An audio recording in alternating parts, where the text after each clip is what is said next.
La la la la la la la la la la la la la. Pour les enfants du monde entier qui n'ont plus rien à espérer, je voudrais faire une prière à tous les maîtres de la terre, à chaque enfant qui disparaît.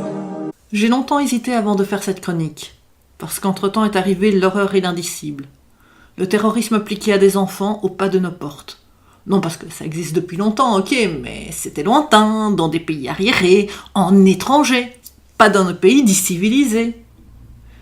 Et j'espère que l'élan d'horreur et de solidarité qui vient de se lancer ne débouchera pas encore sur un élan de haine et de colère envers tout ce qui est un peu plus bronzé que blanc, cuvette de WC et potentiellement musulman, qu'ils soient pratiquants, athées ou même chrétiens. C'est-à-dire que la religion n'est pas inscrite sur la peau.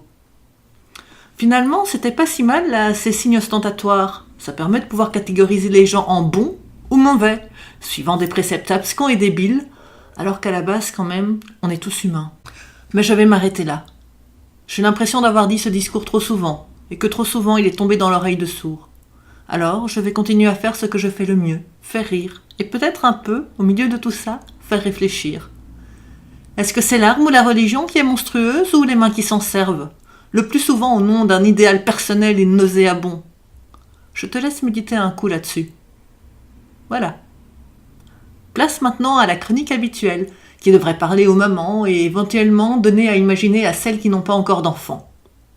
Aux papas et aux hommes sans descendance aussi, mais peut-être un peu moins. Allez, c'est parti. Une semaine.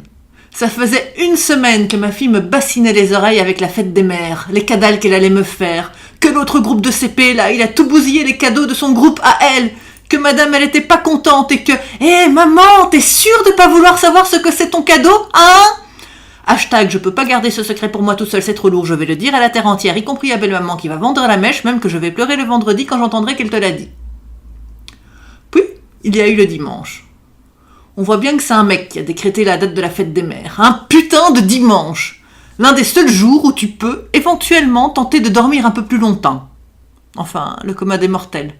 En ce qui me concerne, mes 20 heures de sommeil te saluent bien bas. C'est l'avantage ou le désavantage d'être marmotte ascendant paresseux. L'hypersomnie, en vrai, c'est le mal. 6 heures du matin, réveil en fanfare, tête dans le cul, part à 7 ans. 3 tonnes et demie, beaucoup trop de coudes, de genoux et d'angles douloureux à te poinçonner dans l'estomac ou au creux des côtes. Dans ses mains tremblantes, son cadeau.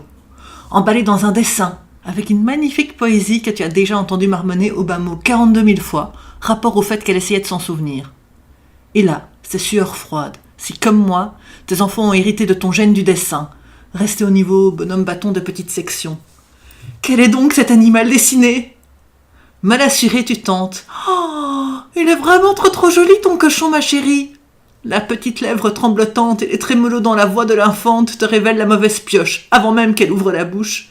« Mais maman, c'est un chien !»« Oups, pleure pas, ma chérie, tu sais, avec le volet fermé, j'ai pas bien vu. »« Mais maman, la lumière est allumée !»« Eh bien, et ton cadeau ? On va le déballer, ton cadeau !»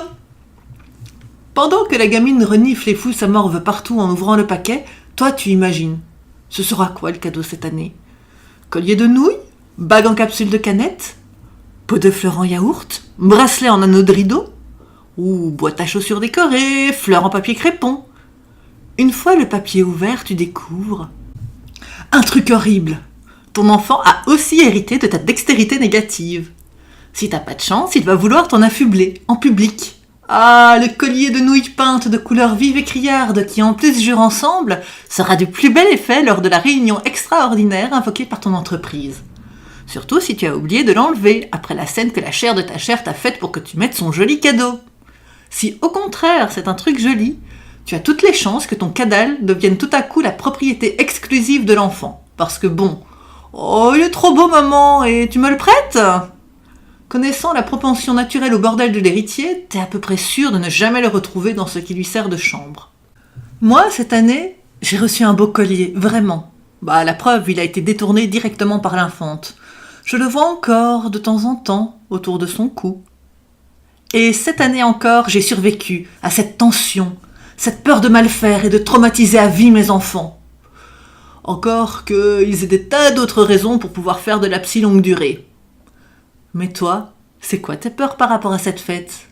Ou alors au contraire, tu crives trop et tu attends déjà la larme à l'œil, le cadeau de ta prunelle?